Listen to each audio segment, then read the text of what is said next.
Yat Angelo Baka Yeneshe Plashche Neshle Kis Ani Bashis Chin Torechitni Dashache Nakai Dene Dashanella. My name's Angelo Baka. I'm Navajo and Hopi.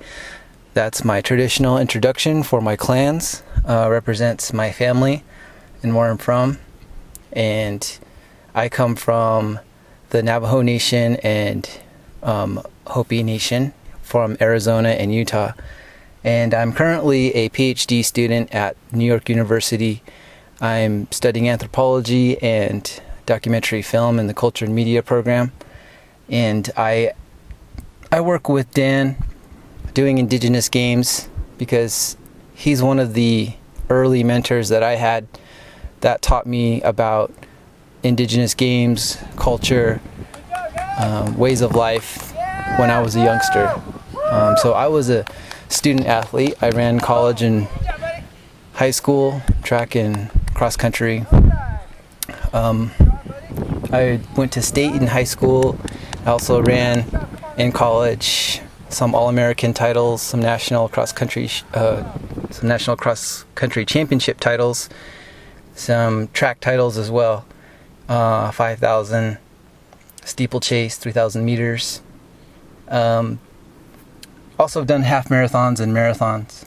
But one of the key concepts that I always take with me is that Indigenous peoples have always been active, athletic, healthy, strong, and we've always taken pride in utilizing games and movement and running as part of emotional, mental, spiritual, and physical health.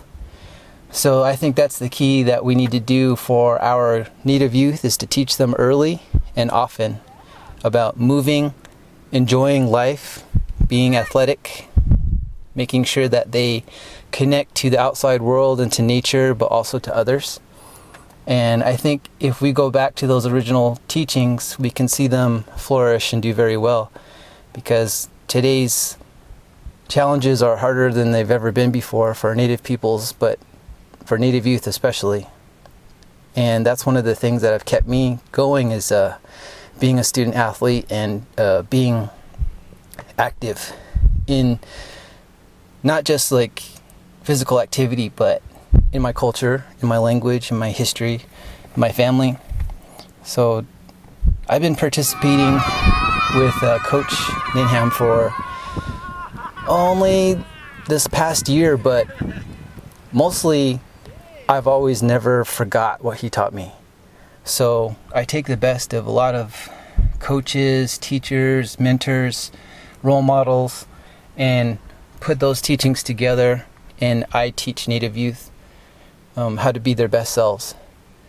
So I'm also one of the co-coordinators of the Native Family Wellness Initiative at Highline School District in Washington State.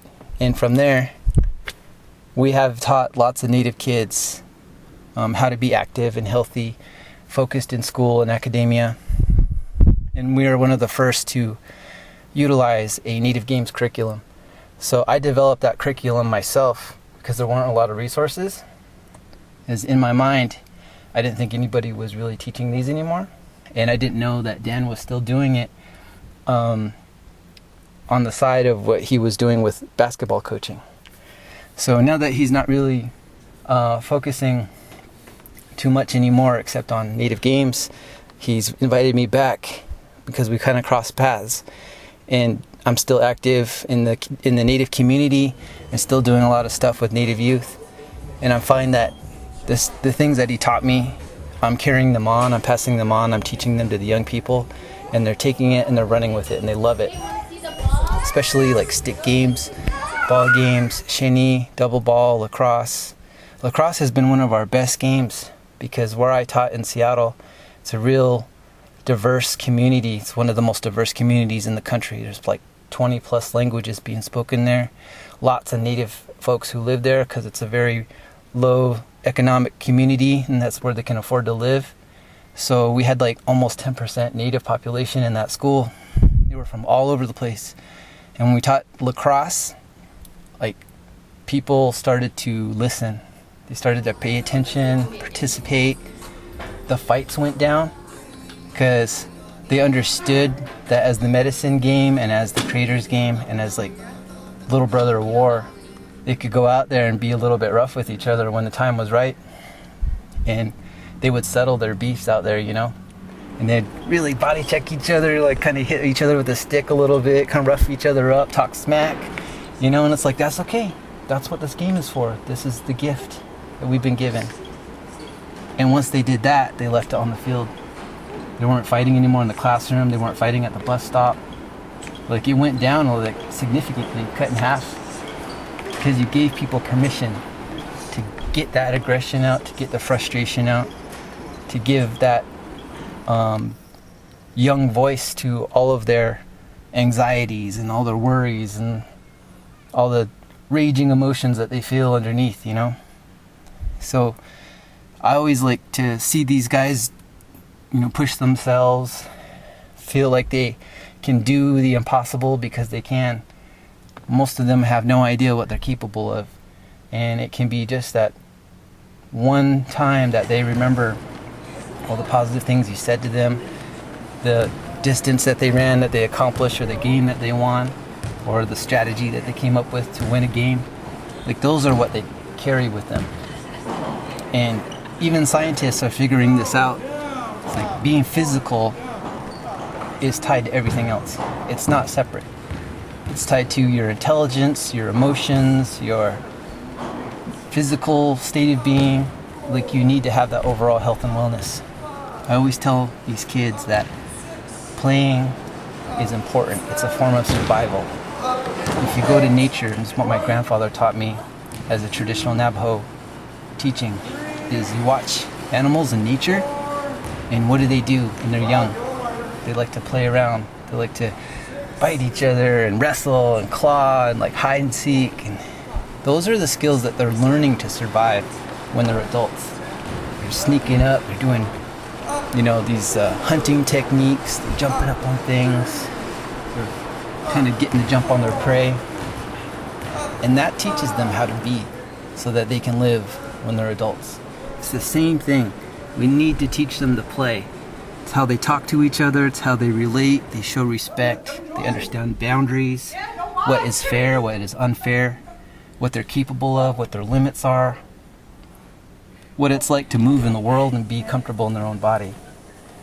And that is absolutely the very basic thing we need to teach them to be in the world so that they can have the health and wellness that they deserve, because their ancestors want them to be happy.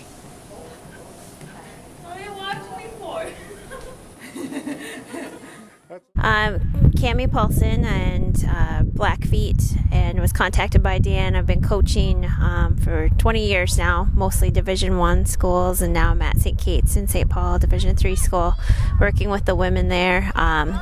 Ran cross country and track in high school in North Dakota, and then at college at Drake University in Iowa, and then went to grad school and started coaching collegiately from there at Wichita State, and then Bowling Green, and now I'm at St. Kate's. But I was involved with Wings of America. They did camps around the nation with Native American youth, running camps.